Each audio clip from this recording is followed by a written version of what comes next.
Welcome to The Advocate, a program that thrashes out all the topical issues of the day. When you are in government, you don't see nothing wrong with whatever is happening. The moment you are out there, everything is wrong. You can't even see many women now, and when they're there, they're not even really making a mark, and then they have an NYSC problem and this and that. One of the reasons why we don't have more women in politics in Nigeria is for as long as political meetings continue to take place in the middle of the night. Exactly. Really disastrous for a president to even say be unaware of the chief It's justice. a ploy. It could be a strategy. That strategy was very terrible strategy. Because the buck stops at your table. Whether it's that we don't look after our cities, and quite frankly, Nigeria is becoming a very ugly place. When you are the only one feeding the people with this news, and there is nobody countering them, it becomes, the news. When they say that change is the one true constant, they may have been talking about The Advocate. Welcome to today's edition, where I'll be getting the ball rolling by seeking to expand our horizons, literally. Chuka tackles ineffectual modes of communication by our public servants. As far as he's concerned, they might as well be speaking in tongues. Ireti takes on the law in the light of a high-profile rape allegation. She echoes the sentiment, the law is an ass. Here's where the rubber hits the road. Omoyele, Sowore, that is, the famous one, that is set to talk about a revolution. Don't we know about it?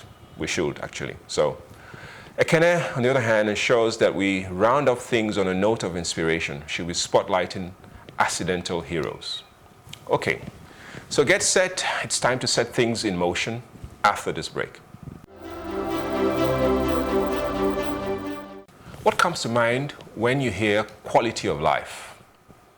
I think that's the importance of social spaces. Recently, I returned from Enugu during my stay in the cold city. We had cause to inspect parks and sports facilities. I was saddened by what I saw, the absence of safe social spaces, especially for young people.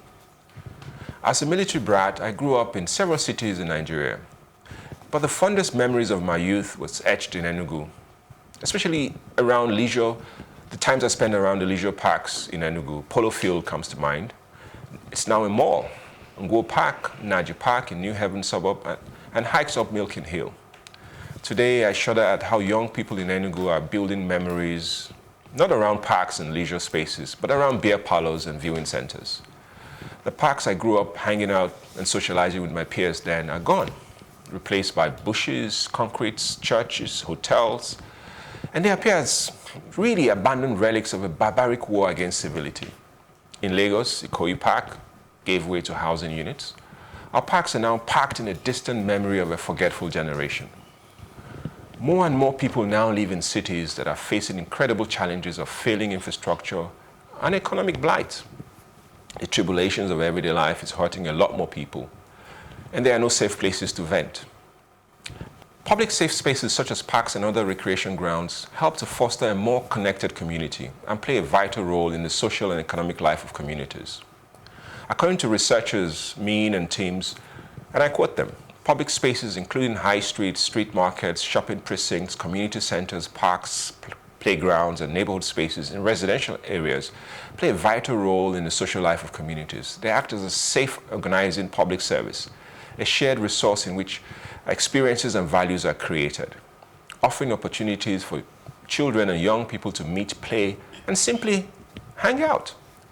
And the absence of such safe public spaces creates a vacuum for increased antisocial behavior to grow. On a positive note, what I observed in Enugu is that the state government is beginning to concession some of these spaces, now abandoned spaces, to people, to private investors to rebuild and manage. I visited one of such places, the Ngo Park in Uwani area, which has been renovated at cost to the investor and who must now charge to recover his investment. So the challenge is, how do we manage the process to ensure that the public benefits of such spaces are not sacrificed on the altar of profit? Governments must realize that public spaces are an important part of the social fabric, and investment in infrastructure must include public spaces that are safe, inclusive, and accessible to all. I just want to come in straight up because the last point you made, that government must realize, I think we all must realize first, because I was trying to understand how we even arrived at this point where we are not considering public spaces, or we don't value public spaces, it looks like. Because just looking into some areas and the value of public spaces, I came across, like in Japan, they deliberately they do something like, what do they even call it? Is it desert bathing? There's something, not desert bathing, but green bathing. They go out naked and just lie in the bushes. Because they see that there's a connection between your mental and physical well-being and being able to have access to the outdoors. In Nigeria, they will say you're village people, but go ahead. We won't go that far. But you know, I even remember, you know, someone close to me who just enjoyed, you know, he and his brother would go up somewhere in an open space and play the guitar together. Okay. And you say, look, we're losing out somehow because these things were given to us. It's not like we even had to look for them. Yeah. But now, the more we build, the more population explodes, the more we then don't deliberately make room for outdoor time or even create those spaces in the planning. So why I said we need to value it first is we're the ones who put the pressure on government to say, look, this is what we want. This is what you must, you know, make provision for, or else, you know, who will tell government? Okay, first of all, I think we need to realize that our powers are pretty handicapped in this country as citizens. Yeah. Tell government what? The same government that hasn't sorted out housing, electricity. Shall I continue business, commerce? They're and all as the Emeka said, and then you want them to talk about parks? You know, you make it sound like it's further down the line. No, but what I'm saying is, if we say we are the ones that have to demand from government, my point there is we actually need to realize that our powers are actually not that great. In this country as citizens. It's time we face the truth. And then what? And well, no, it's not that. It doesn't mean it's the end. It's just that, you know, once you realize, once you accept you know, the reality, then you move onwards from there. And my thing is, what I liked about trust is how you connected the financial and social importance. And we mustn't get away from that because as they say in Yoruba, money, right? As Abba said. So the financial aspect of it and the social aspect of it must be married together, right? So the social aspect of it is our health, you know, the children, the community, the, you know, how'd you say, the growth, you know, sort of being able to play and be free, the quality of life. Now we have to think about the finance part of it because, look, people are not going to invest for the sake of it. A businessman is a businessman is a businessman. He's got to get the return on his investment. So I think what we need to demand is where we are paying taxes is they need to make it tax incentive. If you say to organizations, for instance, Mario Kola Park just behind us here, if you invite organizations to say, you know what, there's an open space, we don't really want to build a house there, you know, why don't you develop into a park, you know, brand it with your name, yada, yada, yada, etc., etc. For that, maybe in the next quarter, you'll get a tax break. That would work. I'm interested to I mean, you lived in the US. That's correct. And it's probably the reason I don't want us to take matter of rights in piecemeal. Yeah. Because without addressing this holistically, you are missing the point.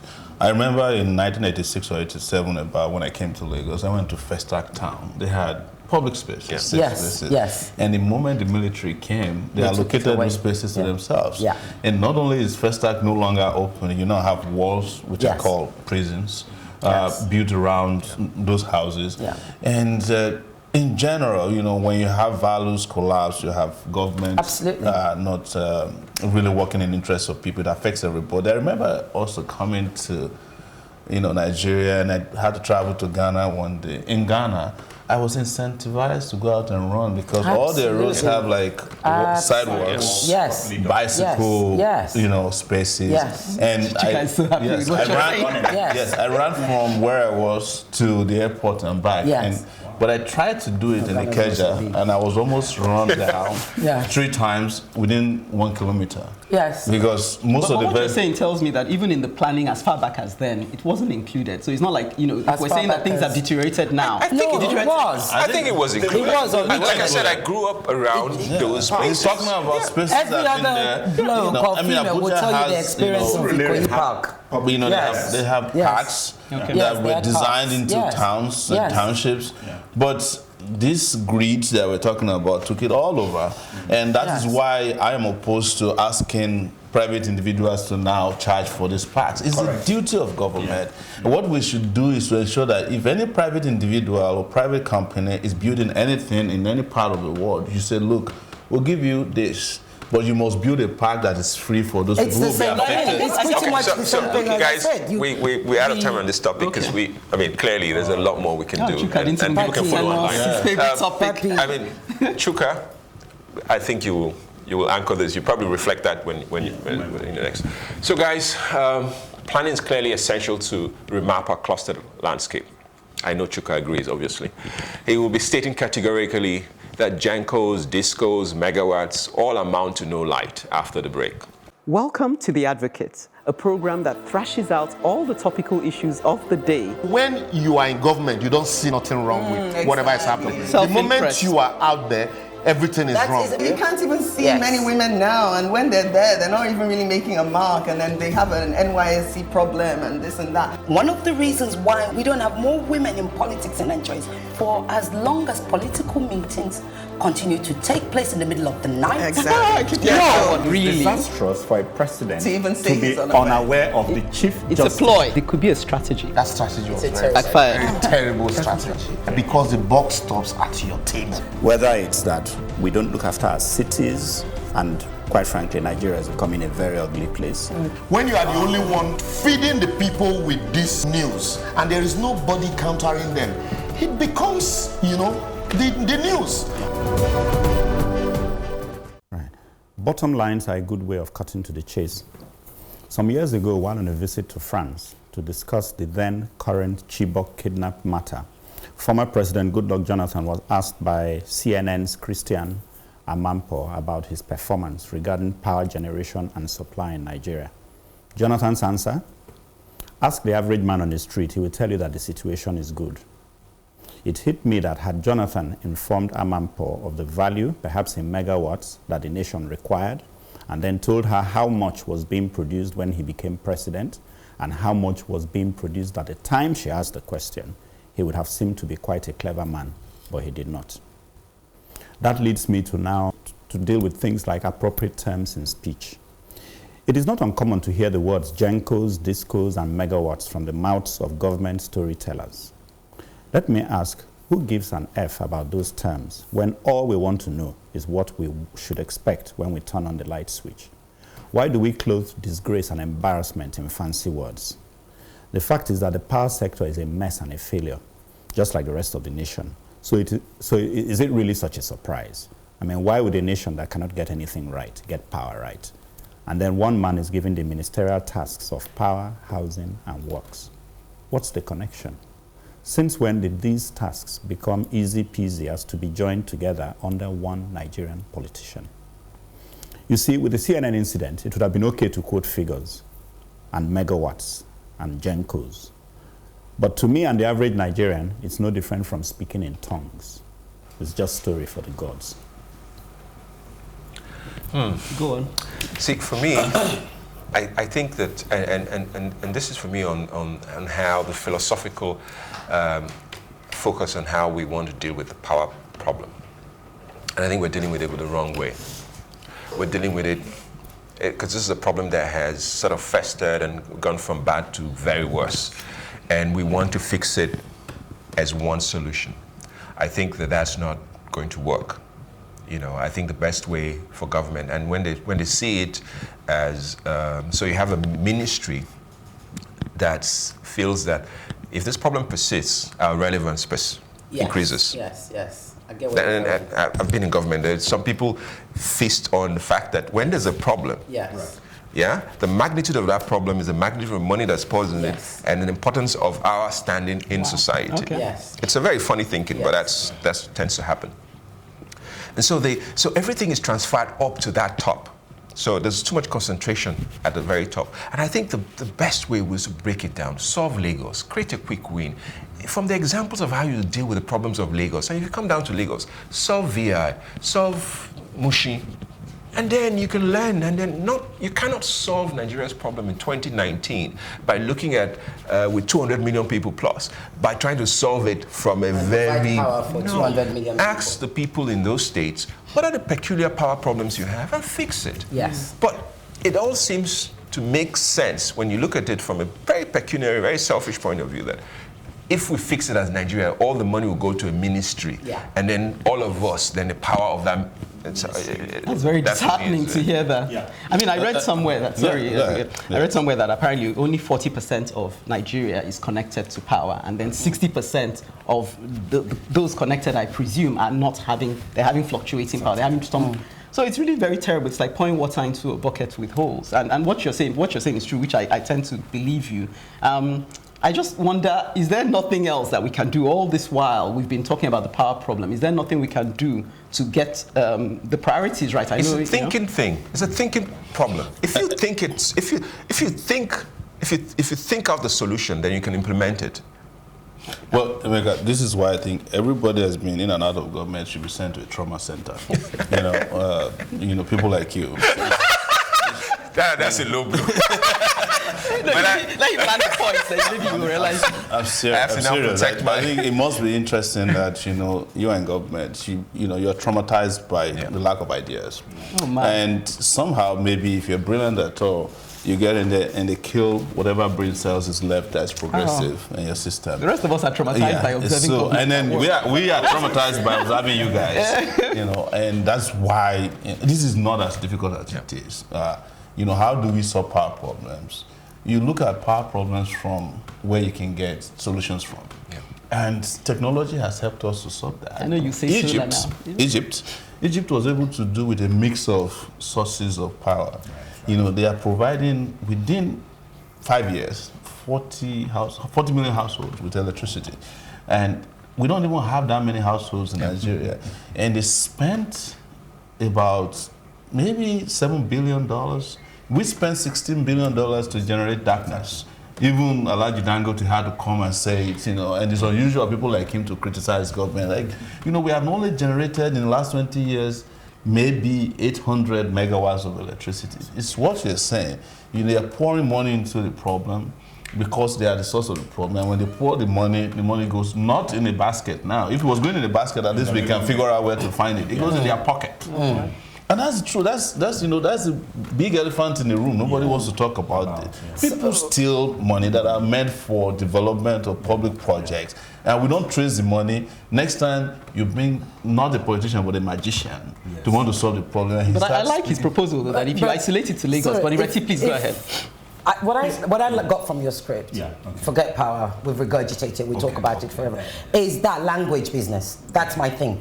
I do not want to know how power works. I don't care how many megawatts in it. It is not my job to know how many. It is your job. I pay for power, I switch on the light, it comes on. Not my problem. And one of the problems that I have, that's why I liked what you wrote. One of the problems I have in Nigeria is moving here, 10, 11 years now?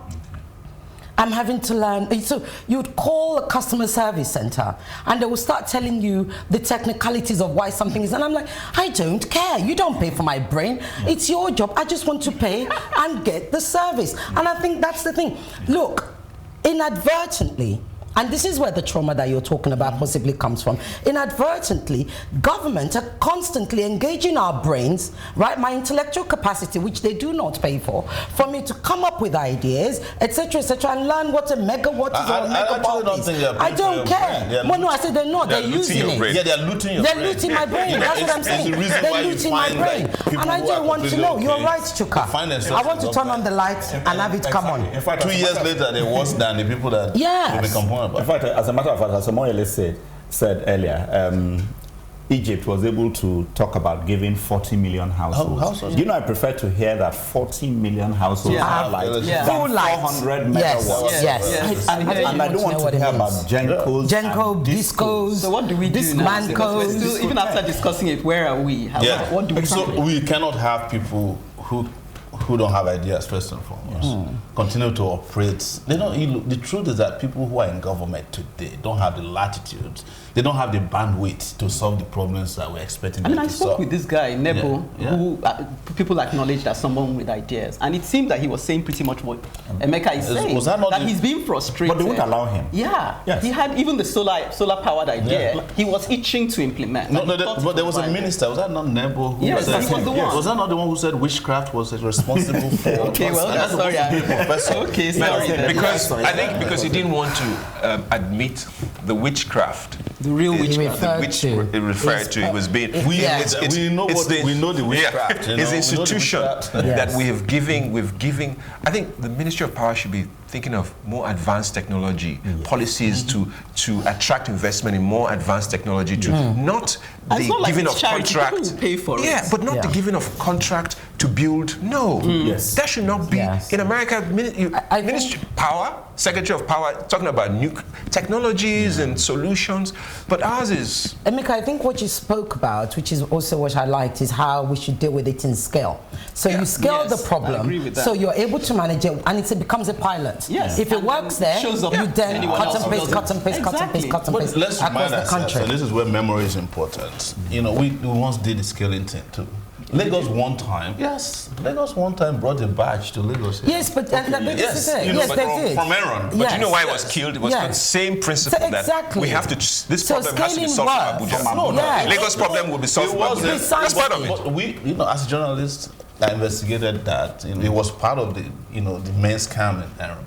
The guys who brought the badge here they took most of the money. So what next now? No. But that doesn't mean the scaling won't work. Yes, because it was always that probably would have worked because it was the same way Ghana resolves. That's right. So the scaling would work. They got a badge. It's just the implementation that we need to be careful of. When the badge was around on the shores, they were able to build their own infrastructure on the ground and let the badge go. So it was a question of integrity. But the principle is the same. Well, you may want to term this a consumer report. Anyway, Ireti reports on another aspect of citizen dissatisfaction after the break. Welcome to The Advocate, a program that thrashes out all the topical issues of the day. When you are in government, you don't see nothing wrong with whatever is happening. The moment you are out there, everything is wrong. You can't even see many women now, and when they're there, they're not even really making a mark, and then they have an NYSC problem and this and that. One of the reasons why we don't have more women in politics in Nigeria is for as long as political meetings continue to take place in the middle of the night. Exactly. It's disastrous for a president to even say be unaware of the chief justice. It's a ploy. It could be a strategy. That strategy was very terrible strategy. Because the buck stops at your table. Whether it's that we don't look after our cities, and quite frankly, Nigeria is becoming a very ugly place. When you are the only one feeding the people with this news, and there is nobody countering them, it becomes, the news. I'm talking about when the law is a donkey. In Charles Dickinson's Oliver Twist, when Mr. Bumble, the unhappy spouse of domineering wife, was told in court that the law supposes his wife was under his control, Mr. Bumble replied, if the law supposes that, then the law is an ass, aka a donkey. Which brings me to the accusation of the alleged rape of Busola Dakolo by Biodun Fatwembo. According to Busola's testimony, the alleged crime happened some 20 years ago. Rape is against the law in Nigeria, both under the penal and criminal code. The maximum punishment is life imprisonment. However, the law works with evidence irrespective of truth.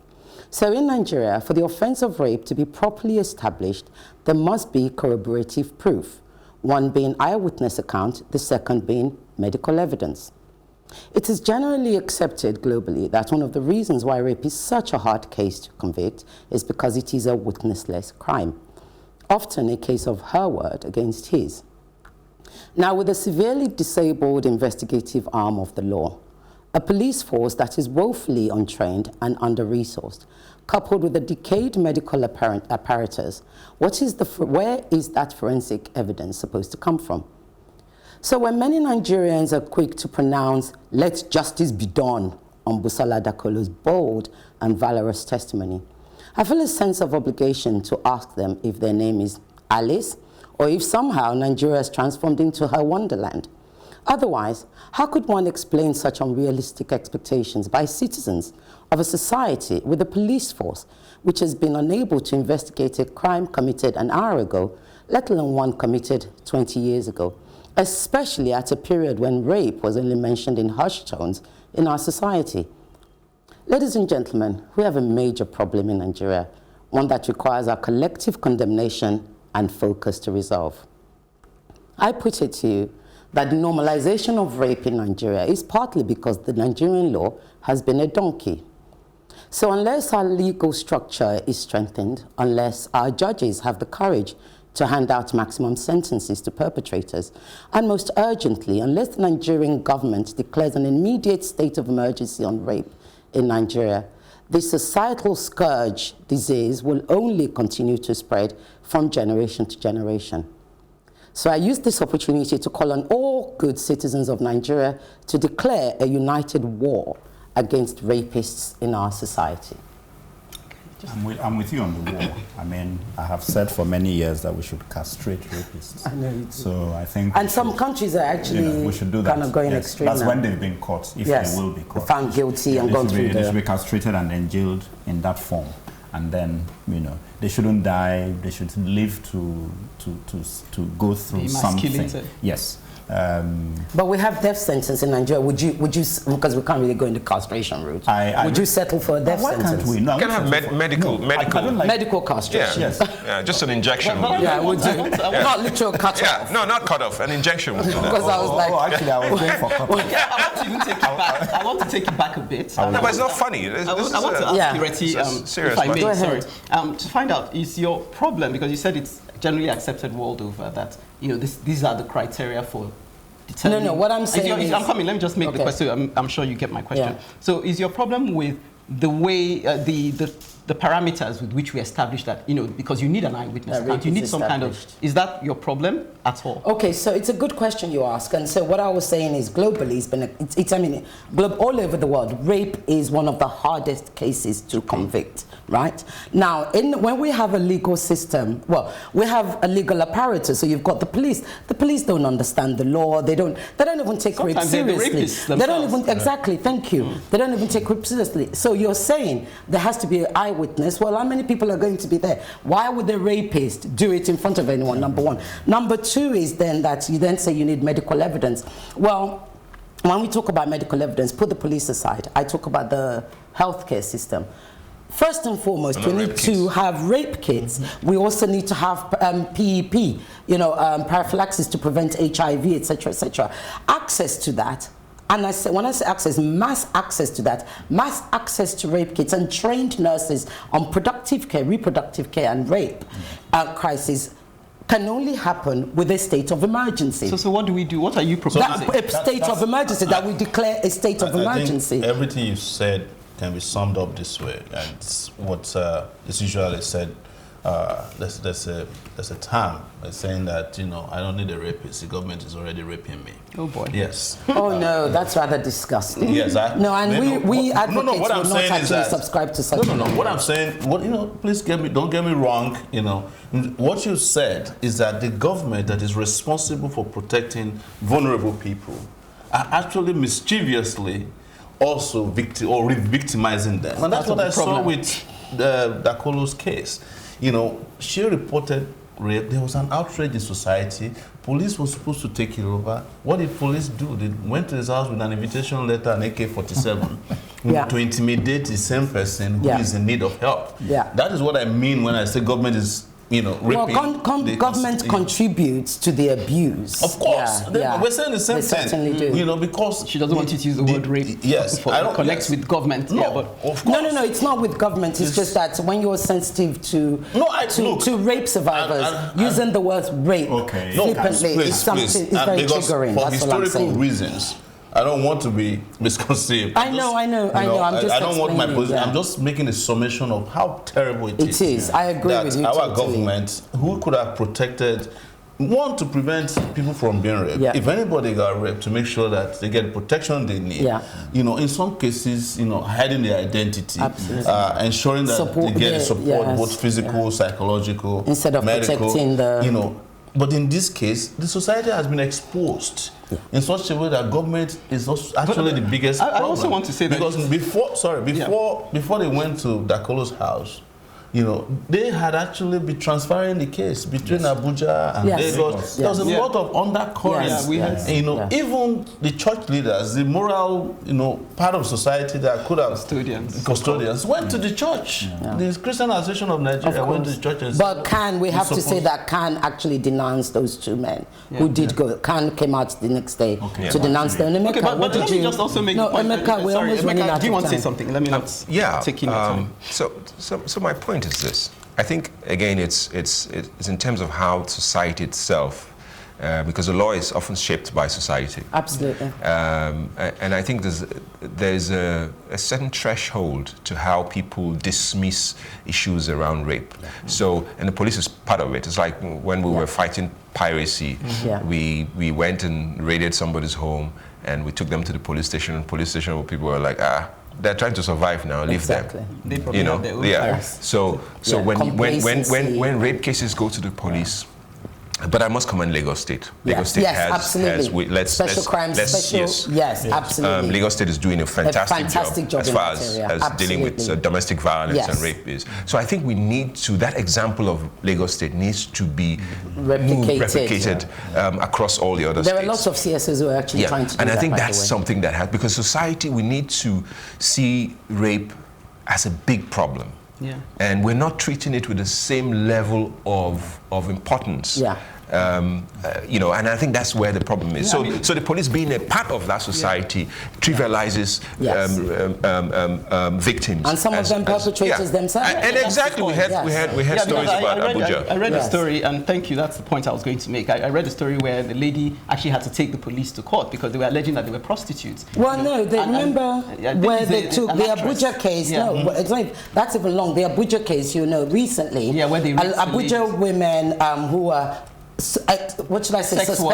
Suspected prostitutes, they said, were all arrested and they were actually raped by police wearing pure water sachets. I referenced that. The reason I brought that up, the reason I brought that up was to say, when you say the law is an ask, going back to your presentation, it's multifactorial as well. It's not just the law. The law is one aspect. You have even the people who are meant to be protecting the police people, they have attitudes in their But that's what I'm saying. So the law, that's why I wrote it in my script that I said, you have a disabled arm, investigative arm of the law. But I think also everything is encompassed. It's a bit like we say social structure, legal structure, health structure. That whole holistic need would be actually, as you say, treated if we declare a state of emergency. I think it's not even a case of we're not seeing rape, it's that we are failing to accept that we have a big pandemic in our society. It's a problem. It's a serious problem. Why I wanted to qualify. Sorry, before we close, and I want to address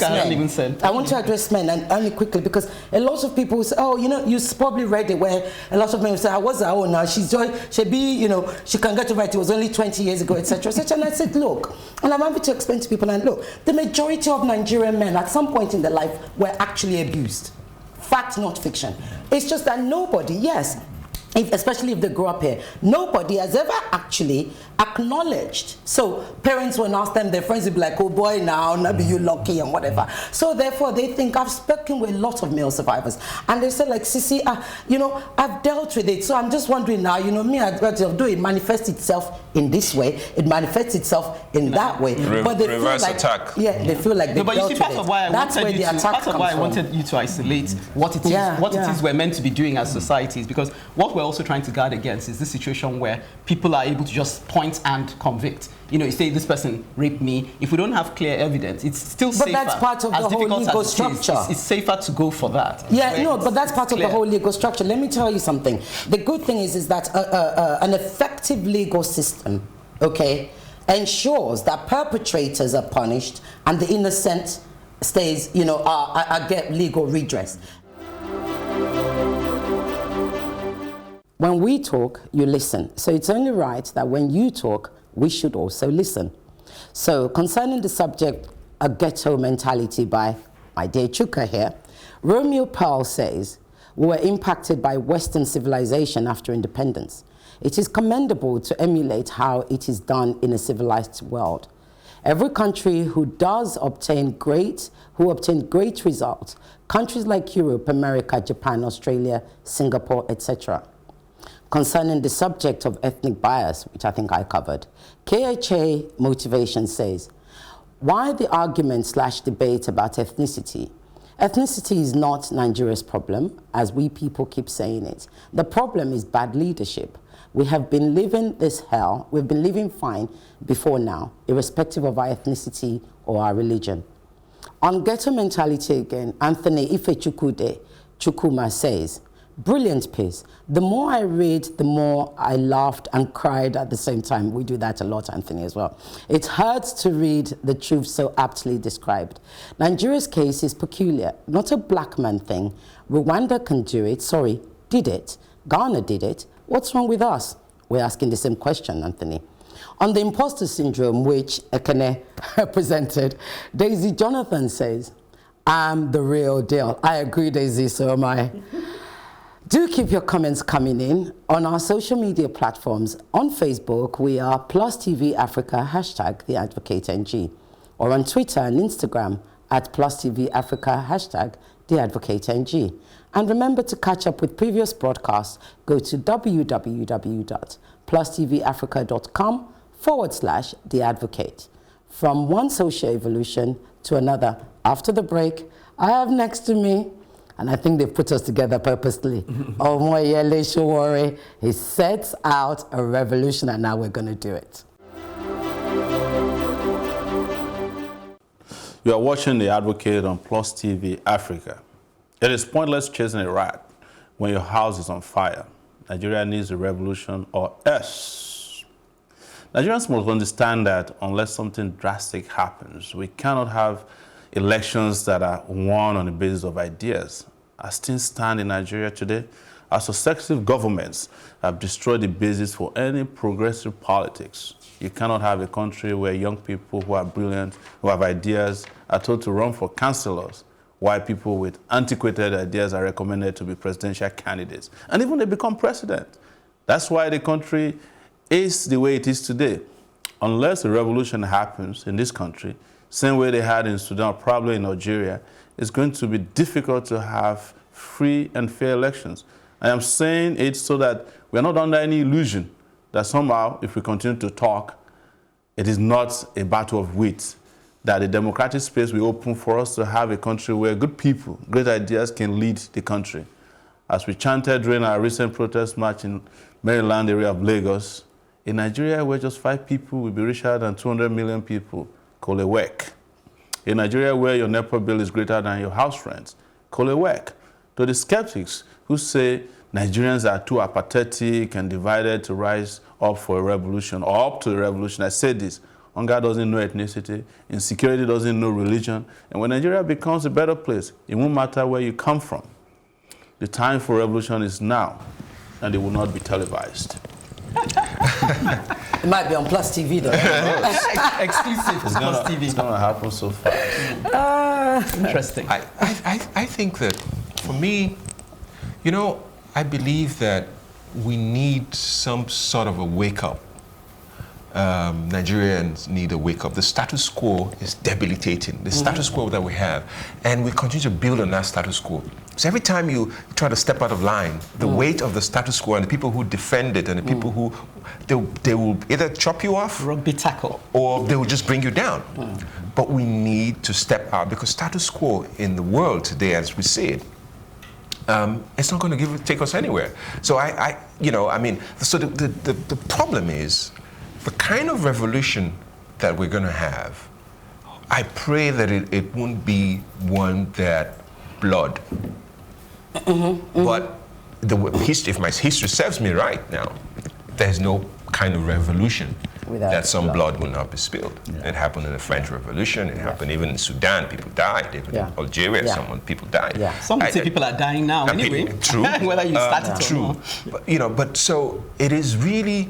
And the status quo is so powerful, and that's the problem here, that it can funnel that revolution in a way. We saw what happened in Sudan, that people went out to the streets and people chanted, and then one government was kicked out and another government came in. Yeah. And so you're talking about the explosion that it could be. So and also, if my history, revolutions are never ever spontaneous. Thank you. Some people with some interest, it could be enlightened interest that will actually, push it. Yeah. But I do think that we really need to step out of the status quo that we find ourselves in Nigeria. It is we're simply not going to be a better country, or to be a developed country, or to really tap into all the strengths and advantages of a multi-ethnic, country that we have and blessed with so much resources and so much talent, unless we step out of that status quo. If it's a revolution that is going to happen to do that, then so be it. Yeah, I think the thing is, the status quo is so difficult to break through or go under and sort of deceive and appear somehow, and you're free of them, and then you can do what you want. In the process of planning revolutions, you need secrecy and all those sorts of things. It's not, you don't just sit down with anybody you meet and start planning how we're going to take over this country, if that's the way we're going to do it. So you make it sound like something else. But go on. So this country has gotten to a point where even that is a problem, to sit down with a group and plan. There's somehow it will leak, it's this, money will come into it, money will come from outside to squash whatever meetings you're having, if indeed it is not that you're killed. I think why? Let me say something. It is spontaneous. So you might not have, because if you're talking about it the way you're talking about it, that's people sit in a room and say that's even more dangerous. Yes. But it's spontaneous. But I'm saying that in the midst of that spontaneity happening, it's like an evolution. Yes. Then there's some redirection. Yeah. That has to happen, because otherwise it will be all consuming. You know what I'd like to know? I think, Yele, my question is, when you talk about a revolution, what do you actually see? In what form do you see this Thank you for revolution? asking. And first, it's for all of us to agree that things can continue this way. Yes. And secondly, it's for us to understand also that what are the objective conditions that make people revolt, because revolution comes from people revolting. Absolutely. And, have we all agreed that all the objective conditions are in place? Hunger, poverty, frustration, all of them are loading high. And the last thing is for people to shake off their complacency. And somehow, what he's referring to, complicity. Complicity is that, anytime there's an opportunity, I go and meet the people who are in charge, collect money from them, come and sabotage.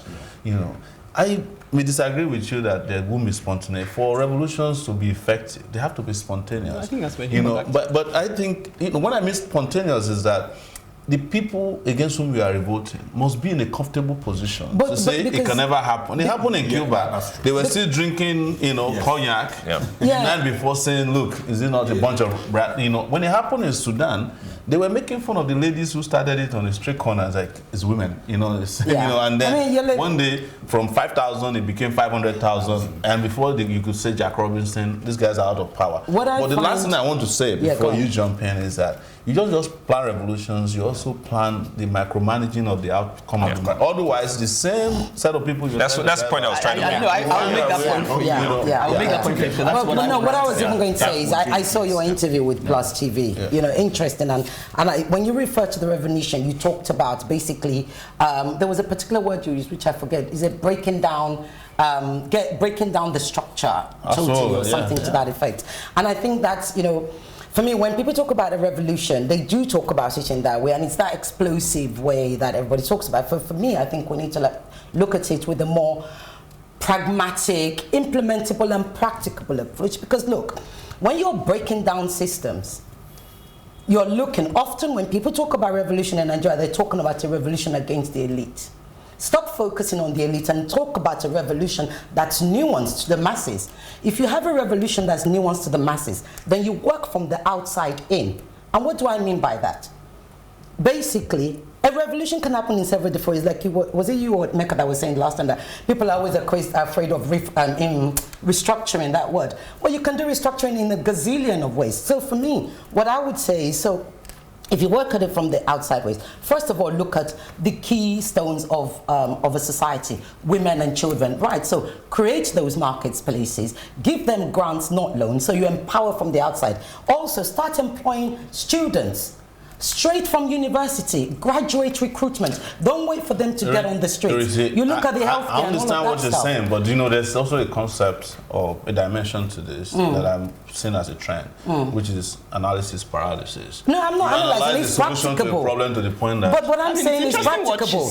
No, what I'm saying but the thing is that actually practicable. The thing is that there's none of these things that we haven't tried. No, you haven't tried direct. No, trader money was their own response to forget trader money. Put that one. Put that one aside. Let me say, put it to you. But I put it to you. You have not tried. Look, in the old days, right?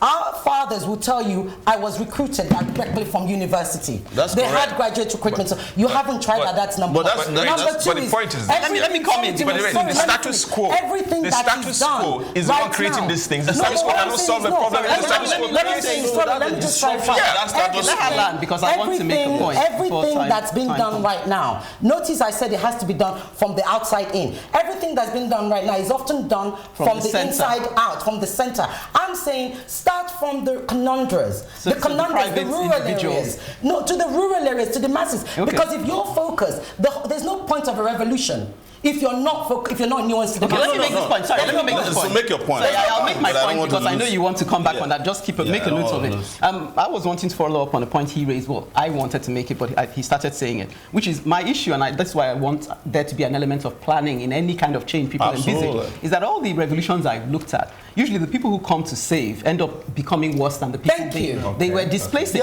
So the reason being that whole mentality of this thing can't exist outside of me, and the power corrupts gets into their heads. You know, if you look at Mugabe and all these people, what's the guy in Cuba? What's his name? Castro. You know, and various other people like that. Rwanda is not far from it. And you know that we're still in that place where somehow we're immature as leaders. We don't seem to understand accountability. Delegating power. So we need to make sure that if there's any point in doing a revolution, those things need to be implemented. Exactly, but we don't need to draw parallels that drown us.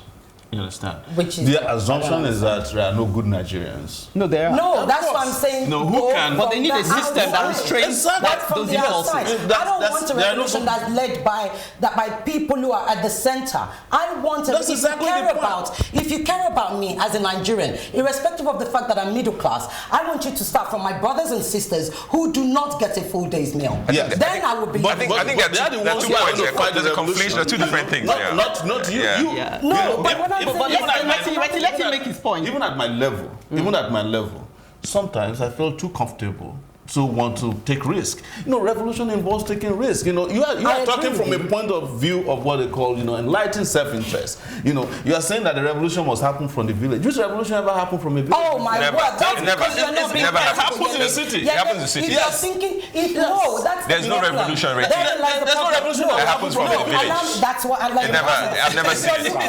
It has to happen where it has to. Where is that? Look, you've all done it. You've all been going on about this revolution, right? And I'm saying to you, what are you talking about? Forget whether you're going to have bloodshed. You're talking about a financial, economical, structure, human, and revolution of the humanity, self-worth. It is said that the journey of 1,000 miles begins with one step. Ekene makes light of the challenges ahead of us after the break.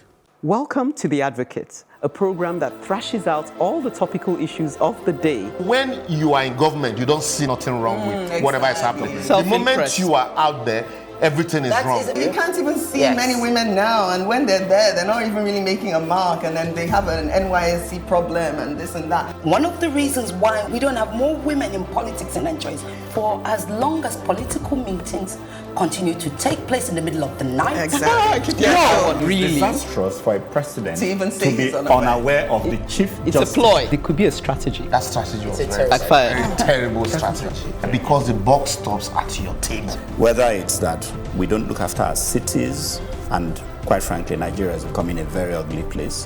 When you are the only one feeding the people with this news, and there is nobody countering them, it becomes, the news. Unless you know what you're looking for, there's a risk that you may not find it. The world needs heroes. Nigeria certainly does.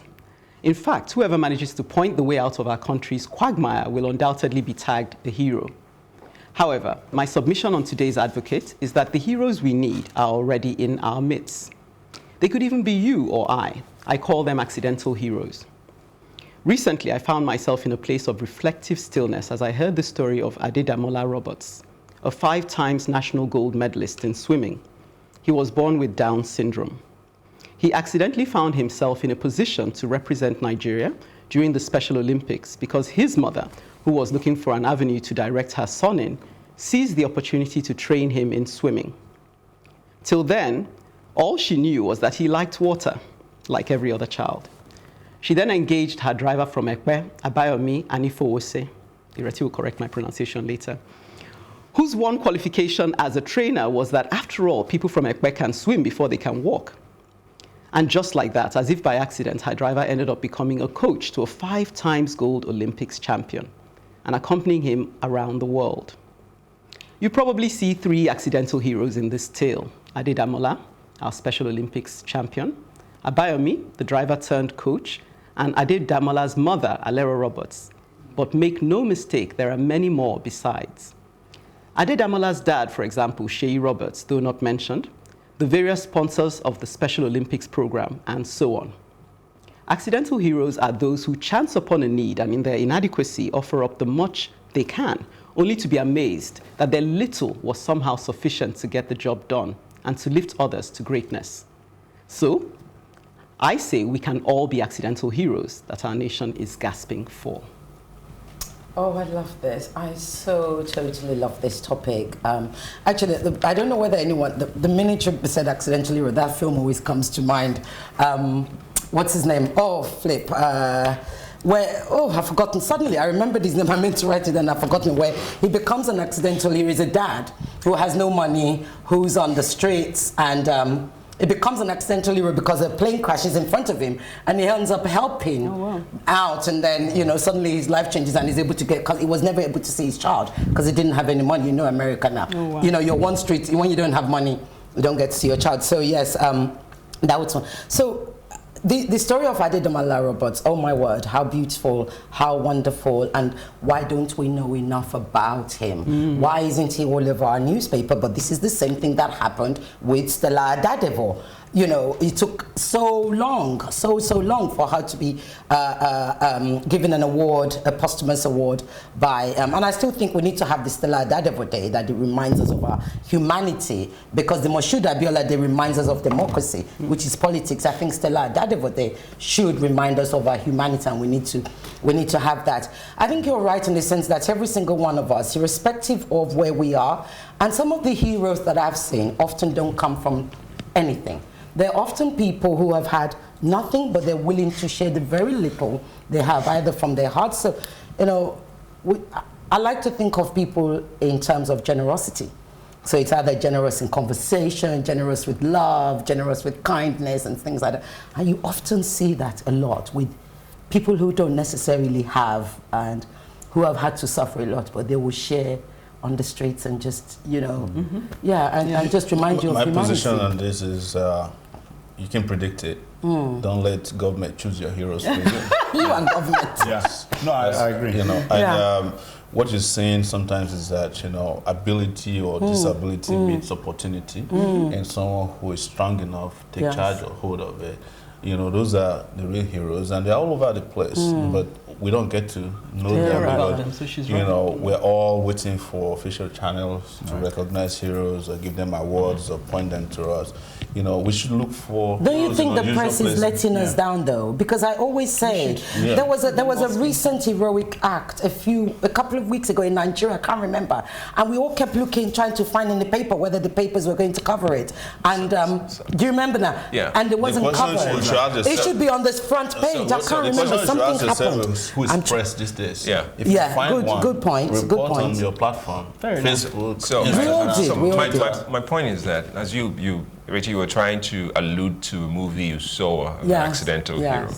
And I think that in countries like America, Western civilization, have actually, I think it's part of their DNA, social DNA. They're looking for opportunities to be heroes and to make heroes. But in our society, it's almost like the opposite. We question heroism. Yes. and we ridicule. Yes. I mean, little stories of even people returning monies and doing things like that, you know, people who find monies at airports and things like that. We ridicule them. And again, back to Omoyele's point, where we have this expectation that it should government that should point out heroes when we know that our challenge is anti-hero. Yes, it's anti-us, let alone so that's a big challenge. And I think the media, today's media, social media, and the creative industry, especially the movies sector, which I have a passion for.